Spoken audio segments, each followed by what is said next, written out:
பாமக உங்களோட இருக்காங்களா இல்லையா? ஏன்னா எம்பி சீட் அப்படின்றப்போ அவங்க அதிமுகவோட போயிடுவாங்க. இன்னும் குறிப்பாக போன வாரம் மீட் பண்ணியிருக்காங்க.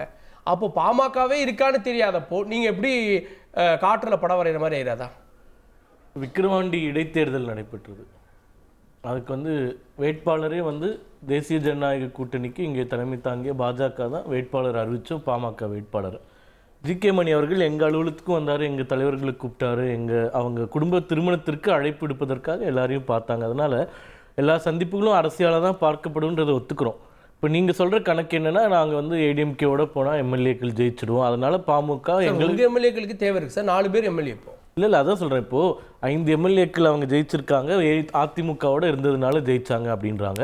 இப்போ 2021 எப்படி சூழ்நிலை இருந்தது, இன்றைக்கி எப்படி இருக்குது அப்படின்றது பார்க்கணும். அப்போ பன்னீர்செல்வம் அவர்கள் இருந்தாங்க, 4 ஆண்டுகள் அதிமுக ஆட்சி முடிந்திருந்தது, இவ்வளோ சூழ்நிலைகளில் அப்போ அப்படி இருந்தது. இப்போது அதிமுக இன்னும் வீக்கெண்ட் ஆயிருக்கா இல்லையான்னு கேட்டிங்கன்னா வீக்கெண்ட் ஆயிருக்கு.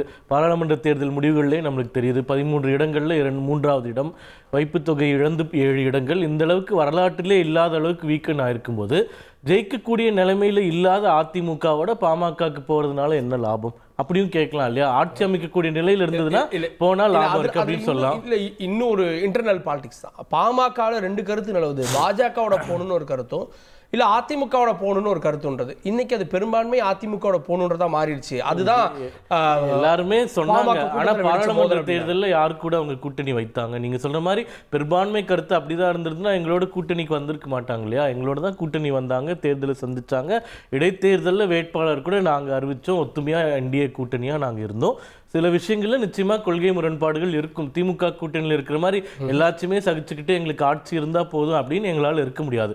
வேறுபாடுகள் இருக்கக்கூடிய இடத்துல வேறுபாடுகளை சுட்டி காட்டுறதுல ஒரு பிரச்சனை இல்லை. அதுதான் ஆரோக்கியமான அரசியல். அந்த வேறுபாடுகளே இருக்கக்கூடாது. நீங்கள் ஒன்றா இருக்கணும்னா திமுக கூட்டணியில் இருக்கிற மாதிரி எல்லாம் அவங்களோட மர்ஜ் பண்ணிடணும். எங்களால் அப்படி இருக்க முடியாது. வேறுபாடுகள் இருந்தால் சொல்லுறாங்க, அதை நாங்கள் ஏற்றுக்கிறோம். லெட் அக்ரி டு டிஸ்அக்ரின்னு சொல்கிற மாதிரி வித்தியாசங்கள் நம்ம பார்த்துட்டு தான் இருக்கோம். இப்போ இருக்காங்களா இல்லையா இன்னும் போக போக தெரியுதான் போகுது. எந்த மாதிரி கட்சிகள் மாறுது அப்படின்றது பொறுத்துன்னு தான் பார்க்க முடியும். இன்னும் 11-12 மாதங்கள் இருக்குது தேர்தலுக்கு. அதனால கண்டிப்பாக காட்சிகள் மாறும். திரு பொங்கலுமணி, பாமக இப்போ வரைக்கும் என்டிஏ தான் இருக்கு, அதிமுகவோட வரல. பாமக வந்தால் தான் உங்களுடைய கவுண்ட் அதிகரிக்கும். இப்போ இருக்கக்கூடிய ஓட் பேங்க்லேருந்து வருவாங்கன்னு சொல்ல முடியுமா? இல்ல சகோதரர் சூர்யா முன்னாடியே சொன்னாரு, கன்னியாகுமரியில தேசிய கட்சிகள் எப்பவுமே வெற்றி வருங்க. அம்மா இருக்கும்போது சரி, அது திரு கருணாநிதி இருக்கும்போது சரி. அதனால அதை வைத்தெல்லாம் 4வது இடத்துக்கு போயிட்டாங்க, டெபாசிட் போயிருச்சுன்றது சொன்னாங்க. இல்ல அது இல்ல, அம்மா இருக்கும்போது டெபாசிட் போயிருக்குங்க. அதே கன்னியாகுமரி மாவட்டத்தில் போயிருக்குது. பிஜேபி காங்கிரஸ்ங்கிற தேசிய கட்சியோடு கூட்டணி வைத்தா மட்டும்தான் அங்க ஜெயிக்க முடியும். அது உண்மைதான், மறுக்க முடியாத. காங்கிரஸ் அதிமுக வந்துட்டு இருக்குது. இப்ப நீங்க பாமக மட்டுமல்ல, தமிழ்நாட்டில் உள்ள இதர எல்லா கட்சிகளுமே, பாஜகவுடைய அணிகளுக்கு எல்லா கட்சியுமே சட்டமன்ற உறுப்பினராக வருகிற வாய்ப்பை எப்படி இழப்பாங்க? இப்ப நீங்க அண்ணாமலை மாதிரி ஒரு 40 வயசு சொல்றதுன்னா ஒரு 10 வருஷம் பொறுத்து பார்த்து வரலாம் நினைக்கலாம், ஓட்டு வங்கி கூட்டியே வரலாம்னு சொல்லலாம். ஆனா இருக்கிற எல்லாத்துக்கும் அப்படி எல்லாம் அல்ல. அவர்களுக்கு உடனடியாக எம்எல்ஏ ஆசை இருக்கிறது, அவசியம் இருக்கிறது. எனவே பாஜக வளர்ச்சியை மட்டும் கணக்கெடுத்துக் கொண்டிருந்தால் அதனோடு மற்ற கட்சிகள் பயணிக்க வேண்டிய அவசியமே இல்லைங்க. அந்த அன்னைக்கு இருந்த என்டிஏ வேற. அன்னைக்கு 2021 ஓபிஎஸ் சொல்லிட்டு எல்லாருமே இருந்தப்போ எம்எல்ஏ ஆனாங்க. இன்னைக்கு அதிமுக இருக்க சூழல் என்னன்னு கேக்குறாங்க. இல்ல, அதிமுக நான் என்ன சொல்றேன்னா, பாஜக திமுக இந்த இரண்டும் அல்லாத கட்சிகள் பெரும்பான்மையாக அதிமுக வருங்க. நிறைய பேர் பேசிட்டு இருக்காங்க. அதிருப்தி அதிகமா தான் இருக்குது. நீங்க ஒரு தீவிர ஒரே நிமிஷம் 5 முனை போட்டினே வச்சுக்குவோம். சீமான் இல்லைன்னு சொல்லிட்டாரு. தாவேகா இப்போதைக்கு கூட்டணி பேச்சு இல்லைன்னு ஏற்கனவே முற்றுப்புள்ளியே வச்சிருச்சு. அதிமுக பாஜக சண்டையா இருக்கு. அதிமுக திமுக கூட்டணிக்கு வாய்ப்பே இல்லை. அப்போ அதிமுக இப்போதைக்கு தனித்து தானே சார் இருக்கு? சார் நீங்க எல்லாருமே என்ன கணக்கு போறோம்னா, கூட்டணி வலிமையா இருக்கு. 2011 கூட்டணி வலிமையா இருந்தது திமுக பக்கம்ங்க, வலிமையா இருந்தது. ஆனா மக்கள் இங்க நான் அம்மா ஜெயலலிதா சந்திக்கிற போது நான் அப்ப வச்சுட்டு அம்மாட்டே சொன்னேன்.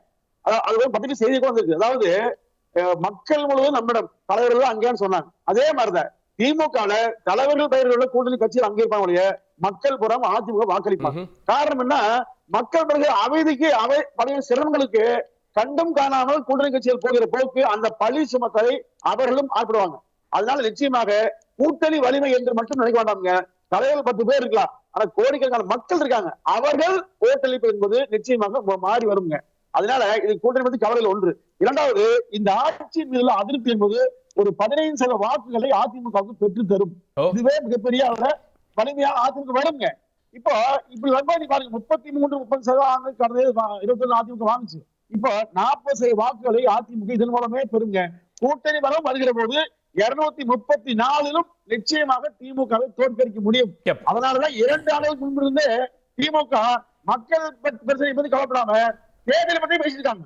அப்போ தேர்தலை பற்றிய சிந்திக்கிற திமுகவை நிச்சயமாக மக்களுக்காக போகிற அதிமுக நிச்சயமா தோற்கடிக்குங்க. ஓகே, இதுல ஆன்டி இன்கம்பன்சி ஒன்று சொல்றாரு. ஏற்கனவே 6% ஓட்டு கடந்த 19ஓட 24 குறைஞ்சிருக்கின்றார். அதுல இன்னும் கொஞ்சம் குறைஞ்சிச்சுன்னா அவர் சொன்ன மாதிரி 40% அங்க வந்துரும்ல. 2021 தேர்தல் வரைக்கும், இது 26 தேர்தல் வரைக்கும் எல்லோரும் அவரவர் ஆசைக்கு ஏற்ற மாதிரி கணக்குகள் எல்லாம் போட்டுக்கலாம். அதை யார் ஆசையை நான் கெடுக்க விரும்பல. ஆனால் ப்ராக்டிக்கலாக சில விஷயங்களை பேசுவோம். நண்பர் எஜ் சூர்யா சொல்லிக்கிட்ட பொழுதும் சகோதரர் மணிகண்டன் சொன்னபோது என்ன சொன்னாங்கன்னா, எந்த கேள்வியும் கேட்காம திமுக கூட்டணி இருக்கக்கூடிய கட்சிகள் இருந்துச்சுனாங்க. அப்படிலாம் இல்லை. அப்படி இருந்தது எதுன்னு கேட்டிங்கன்னா அஇஅதிமுக பாஜக கூட்டணியில். பாஜக கூட்டணியில் இருந்த காரணத்திற்காகவே சிஏஏவை ஆதரித்தார்கள். அதிமுகவுடைய ஆதரவு 11 வாக்குகள் இல்லை என்றால் 2 வாக்குகள் வித்தியாசத்தில் சிஏஏ சட்டம் நிறைவேறியே இருக்காது, தோல்வியை சந்தித்திருக்கும். சிஏஏவுக்கு ஆதரவு கொடுத்தீங்க. நீட் உங்கள் ஆட்சியில் தான் உள்ளே வந்துச்சு. வந்த நீட்டை எதிர்த்து நீங்கள் எழுதிய கடிதத்தை அவங்க திருப்பி அனுப்புனாங்க. 2 வருஷமாக நீங்கள் அந்த கடிதம் வந்ததை கூட நீங்கள் சொல்லலை. அதன் பிறகு ஆர்டிஐயில் போட்டு நீதிமன்றத்துக்குலாம் போய் தான் அந்த கடிதத்தை நம்ம தெரியப்படுத்த வேண்டியிருந்துச்சு. முத்தலாக் தடை சட்டம் வருகின்ற பொழுது அஇஅதிமுகவுடைய மக்களவை உறுப்பினர் ஆதரித்து பேசுகிறார், மாநிலங்கள் உறுப்பினர் ஆதரிக்கவா எதிர்க்கவான்னு தெரியாமல் முடிச்சுட்டு இருந்தாங்க. ஆனால் திமுக கூட்டணி அப்படி அல்ல.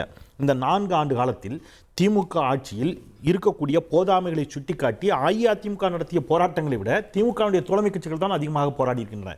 விடுதலை சிறுத்தைகள் போராடி இருக்கிறது. கம்யூனிஸ்ட் கட்சி மணிக்கலையா நான் நீங்க பேசும்போது குறிக்கல, நான் முடிச்சிடறேன், நீங்க பேசுங்க. நான் முடிச்சிடறேன், நீங்க பேசுங்க. நீங்க பரவாயில்ல, நோட் பண்ணிக்க, நீங்க மறக்க மாட்டீங்க, நோட் பண்ணிக்க. நீங்க பாருங்க, விசிக அவ்வளவு போராட்டங்கள் நடத்திருக்குதுங்க, இடதுசாரிகள் போராட்டங்கள் நடத்திருக்காங்க. இவ்வளவு ஏங்க ஒருபடி மேலே போய் நான் சொல்றேன், 8 மணி நேர வேலையை 12 மணி நேர வேலையாக மாற்றலாம் என்று இந்த அரசு அது போன்ற ஒரு முயற்சியை செய்த பொழுது திமுகவினுடைய தொழிற்சங்கம் தோமுசாவே போராடியது. அதனால இங்க எல்லாரும் மண்டையாட்டிலாம் இல்ல, ஜனநாயக பூர்வமாக ஜனநாயகம்ன்றீங்க, அத முரண்பாடுன்னு எதிர்க்கட்சிகள் இல்லங்க. முரண்பாடுகள் தாங்க ஜனநாயகமே. எல்லோரும் ஒரே மாதிரி உணவு, ஒரே மாதிரி உடை உடுத்தணும், ஒரே சாமியை கும்பிடணுங்கிறது தான் பாசிசம். அதை யார் சொல்றா? பாஜக சொல்லிக்கிட்டு இருக்கு. அதைத்தான் நம்ம சொல்றோம். எல்லாரும் அப்படி, இது அப்படி இல்லை. முரண்பாடுகள் தானே ஜனநாயகம். பிசிகாவுக்கும் திமுகவுக்கும் ஒரே கருத்தா இருந்தா பிசிகாங்கிற ஒரு கட்சி அவசியம் இல்லை, திமுக இருக்குமே. மதிமுக ஏன் தனியா இருக்கணும்? சிபிஐ சிபிஎம் 2 பேரும் மார்க்சியம் தானே. ஏன் சிபிஐ சிபிஎம்? அங்கே ஏதோ ஒரு சின்ன லிட்டில் பிட் ஒரு ஸ்பேஸ் இருக்குதுல்ல. ஸோ ஆனால் எல்லோருக்கும் ஒற்றை எதிரி, பொது எதிரி, கருத்தியல் எதிரி பாஜக. அந்த தளத்தில் இவங்க ஒற்றுமையா இருக்காங்க.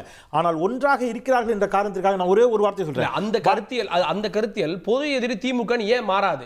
இப்ப தனிச்சிருக்க 3 கட்சிகள் இல்லைங்க, அப்படி மாறாதுங்கிறேன். பொது எதிரி திமுகவாக மாறுவதற்கான வாய்ப்பு இருந்துச்சுன்னா, இப்ப நண்பர் அவரை சொல்லுங்க, எடப்பாடி பழனிசாமி சொல்லுங்க, பொது எதிரி திமுக தாங்க, நாங்க பாஜகவோட கூட்டணி சேருவோம் சொல்லுங்க.